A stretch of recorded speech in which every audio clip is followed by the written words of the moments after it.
Hey, good evening, everybody. It's Chris here with your Saturday night thingy, coming to you from the media studios at First United Methodist Church in Cedar Falls, Iowa. Merry Christmas. December 26th, it's the day after Christmas Day. But you know what? On the church calendar, Christmas lasts until Epiphany, so we can still say Merry Christmas for a while yet. So Merry Christmas, and thank you for joining me tonight. Christmas is the day we celebrate Jesus' birthday. We may not have the date right. It's not important, right? It's just important that we celebrate it.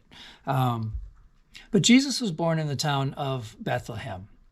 We read the story, we sing the songs, we celebrate this every year. So let me ask you, what is your mental picture of Bethlehem? What do you see in your mind when we sing about Bethlehem and talk about Bethlehem? There's a song you probably know, and the words go like this. It's, "O little town of Bethlehem, how still we see thee lie. Above thy deep and dreamless sleep, the silent stars go by."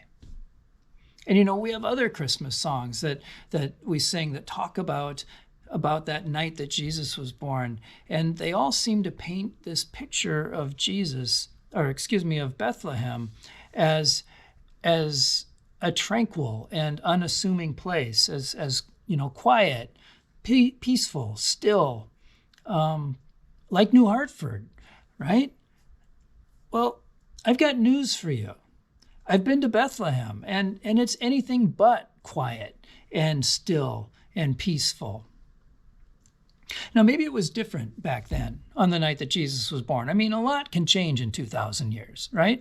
But today, Bethlehem is a city of about 25,000 people, and it's a local center of commerce, of healthcare, of education. So it's got an urban life to it. Bethlehem is compact in size. It doesn't cover a lot of ground, right? And it's very hilly. There is virtually no flat land in Bethlehem. And things are built on top of each other, up and down the hillsides. Buildings are houses, shops, hotels, churches. It looks like they're all built on top of each other. And so to an American Midwesterner who's used to having a lot of space around you, Bethlehem feels close and it feels crowded. All of the buildings in Bethlehem, the ones built hundreds of years ago and the ones that are under construction today, are built of masonry or stone, right? They're all built of the same stuff. So that gives the city kind of this really cool, homogeneous look. The things that have been built maybe centuries apart still manage to blend together really nicely. It's a cool look. But all that stone and all that masonry, it means that there are a lot of hard surfaces for sound to bounce off of, right? So things like engines and garbage trucks, sirens, construction noise, horns honking, church bells, loudspeakers, people's voices are all echoing all over the place all the time. It's one of the noisiest places I've ever been. You know, there's also a political tension in Bethlehem.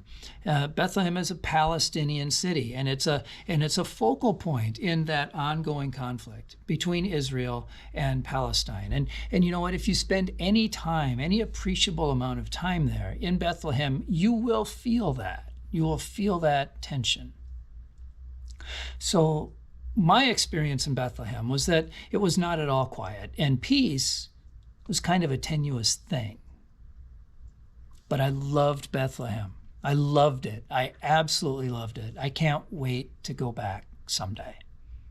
We spent 7 nights there, and when we left, I was heartbroken because I felt like I just scratched the surface of understanding what this place is all about. So what else can I tell you about Bethlehem? God is popular in Bethlehem. I can tell you that, right? Now, I'm an early riser. And so every morning I'll be out on our hotel balcony by 5 o'clock. And here, I'll let you look at it. I'd be out on our balcony by 5 o'clock to hear the Muslim call to prayer. It was sung from the loudspeakers in the mosques by a guy with a deep and calming voice. And it was an amazing soundtrack to have accompany that first light of sunrise, right? And you don't have to be Muslim to appreciate that ritual of someone calling you to prayer to start your day centered on God. I loved it. I loved it. But when that was done, when that call to prayer was done, I'd throw on some clothes and I'd go walk into the old city. The old city of Bethlehem, it was on the hilltop right behind our hotel. I didn't have to go far. And by 6 o'clock in the morning, an hour later, well, the Christians would then be awake and they'd be making their own noise. They'd ring their church bells, calling people to the day's early masses. And let me tell you, Christians in Bethlehem are not at all bashful about ringing their church bells at 6 a.m. They pull those ropes for all they're worth, and the sound just crashes and echoes all over town, down the hills, through the streets. And it's an amazing thing to hear too. On my early morning walks through Bethlehem, I got into the habit of visiting a bakery in a square in the old city, and I'd get these hot, fresh rings of sesame bread, or I'd get these kind of oily yellow pastries that had I think it was a fig paste filling that were just incredible. Wow.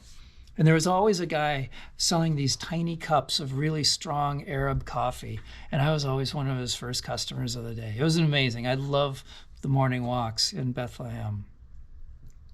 But I was starting to learn the layout of the city a little bit. I was trying to figure out where I would end up if I left the whole hotel and I walked this way, or I left the hotel and I walked that way. I was starting to get familiar with the small shops and the churches in the neighborhood, the religious organizations that are all over the place there, right? I'd see monks and priests in long robes and long beards, right, from those hardcore sects of Christianity. And I'd see groups of nuns walking together to teach in the Catholic schools there in Bethlehem.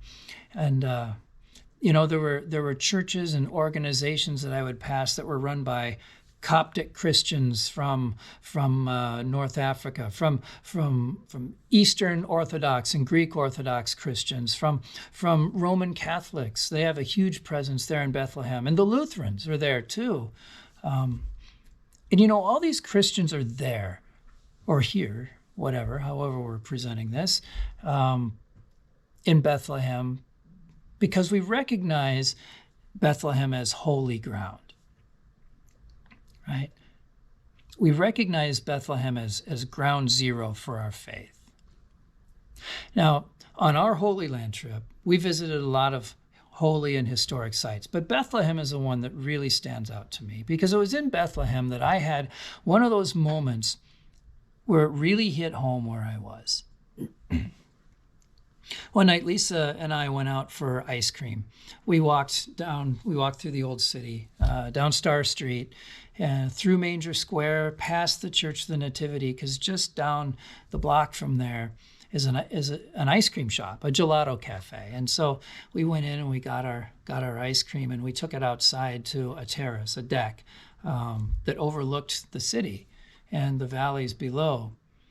And we were standing there eating our ice cream. And it just hit me all of a sudden that this is it. This is the place. Those dark valleys down there, down the hill from where I'm standing right now, those dark valleys, those were the fields where the shepherds were grazing their sheep, right? That's where that would have happened, right? That's where, and above me, the sky, the stars were coming out. Right? And they're the same stars we see here. There's nothing magical about this, but this is Bethlehem, right? This is the Bethlehem sky. This is the sky that the angel would have come out of and come down and scared the hell out of those shepherds and said, "Hey, don't be afraid. I bring good news of great joy." And over my shoulder, less than a block away, was the site that's celebrated as the site of the location of the holy birth. I was standing right in the middle of it all, and I was just suddenly aware of that. From where I stood there with my ice cream, all of the events surrounding the birth of Jesus happened in my range of sight, right? And it was an awesome thing to be suddenly aware of. So the thing about this story, the Christmas story that takes place in Bethlehem, is its timelessness, I guess. You know, our Old Testament gives us a couple thousand years of history of the Hebrew people. And that history all points directly toward the Gospels for us. And the Gospels began with this event, the baby being born here in the town of Bethlehem. In 2,000 years since that night, Bethlehem as a city has progressed. It's grown. It's become modern. Its political situation has changed. But the story from 2,000 years ago is still alive. And when I use the word story, I'm not calling it fiction. Understand that. When I say story, I mean in the sense that we are retelling an important historical happening. In Bethlehem, there's a feeling that today's life is a progression of that story. It's a continuation of that history. And that the story isn't over, right? It's still being lived out. It's a story that transcends time, it transcends politics, and it transcends borders. And you know, if that's the case, then it's also a story for the future. Jesus' birth is a story for all of humanity to come. It's a story of good news, of great joy for all people, for as long as we, you and me, choose to keep telling it. So I hope someday you get to go to Bethlehem. I hope you get to stand there on that terrace outside the ice cream shop and look around at the stars and the shepherd's fields and to see what I saw and feel what I felt. And I hope someday I can go back and stay longer because, man, I loved it. I love Bethlehem. Anyway, it's not much, but that's what I have for you tonight. So Merry Christmas. Merry Christmas. Tomorrow's worship is a special presentation of lessons and carols from Simpson College, right? They do a really good job with this. I've watched it. It's beautiful. So Simpson College is one of our 4 colleges in Iowa with ties to the United Methodist Church. And this presentation of lessons and carols is their gift to you. So I hope you take the time to watch it. It's on Facebook, YouTube, and at aboutfirst.com at all of our regular Sunday worship times. So it's beautifully done. Check it out. And until then, have a great Saturday night.